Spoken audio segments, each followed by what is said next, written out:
കാഫിർ സ്ക്രീൻഷോട്ട് വിവാദത്തിൽ UDF പ്രക്ഷോഭത്തിലേക്ക് ഈ മാസം 19-ന് SP ഓഫീസിലേക്ക് അവർ മാർച്ച് നടത്തും. ഗൂഢാലോചന നടത്തിയ പ്രതികളെ പോലീസ് സംരക്ഷിക്കുന്നുവെന്നാണ് UDFിൻ്റെ ആരോപണം. അഭിജിത്ത് മുഴക്കൊന്ന് ചേരുന്നു കോഴിക്കോട് നിന്ന്. Abhijith, good morning.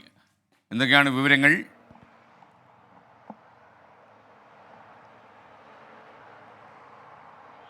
SKN good morning. Lok Sabha തെരഞ്ഞെടുപ്പ് സമയത്ത് CPIM വലിയ പ്രചാരണായുധമാക്കിയതാണ് കാഫിർ സ്ക്രീൻഷോട്ട്. നിലവിലത് CPIM-നെ തന്നെ തിരിഞ്ഞുകൊത്തുന്നു എന്നുള്ളതാണ് സാഹചര്യം. പോലീസ് ഇടതുപക്ഷ ഹാൻഡിലുകളെ, ഇടതുപക്ഷ ഫേസ്ബുക്ക് ഗ്രൂപ്പുകളെ, വാട്സപ്പ് ഗ്രൂപ്പുകളെയൊക്കെ പ്രതിക്കൂട്ടിൽ നിർത്തിയാണ് കോടതിയിൽ റിപ്പോർട്ട് നൽകിയത്. ഇതിന് പിന്നാലെയാണ് ഇപ്പോൾ തങ്ങളുടെ പ്രതിഷേധം, തങ്ങളുടെ ആരോപണം ശക്തമാക്കി കോൺഗ്രസും UDF-ഉം മുന്നോട്ട് വരുന്നത്.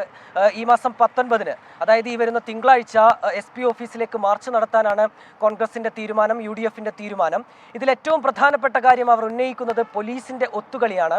ഈ വിഷയത്തിൽ തുടക്കം മുതൽ തന്നെ പോലീസ് CPM-ന്, ഇടതുപക്ഷത്തിനൊക്കെ അനുകൂലമായ നിലപാടാണ് സ്വീകരിക്കുന്നതെന്നും തങ്ങളുടെ പല പരാതികളും കൃത്യമായ രീതിയിൽ മുഖവിലക്കെടുക്കുന്നില്ല എന്നുള്ളതാണ് കോൺഗ്രസ് ഉന്നയിക്കുന്ന പ്രധാനപ്പെട്ട ആരോപണങ്ങളിലൊന്ന്.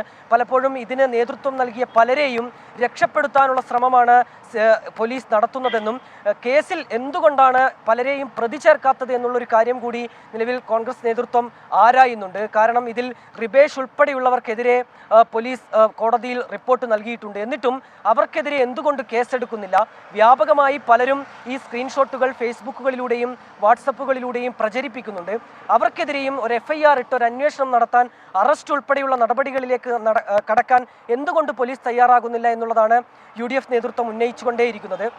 ഏതായാലും നിലവിൽ ഈ വിഷയവുമായി ബന്ധപ്പെട്ട് തങ്ങൾ ഫേസ്ബുക്കിനോട് ഇക്കാര്യം ആവശ്യപ്പെട്ടിട്ടുണ്ട്, മെറ്റയോട് ആവശ്യപ്പെട്ടിട്ടുണ്ട്. ഇതിൽ ഒരു മറുപടി ലഭിക്കുന്ന മുറയ്ക്ക് മറ്റ് നടപടികളിലേക്ക് കടക്കുമെന്നുള്ളതാണ് പോലീസ് നൽകുന്ന മറുപടി, വിശദീകരണം. SKN.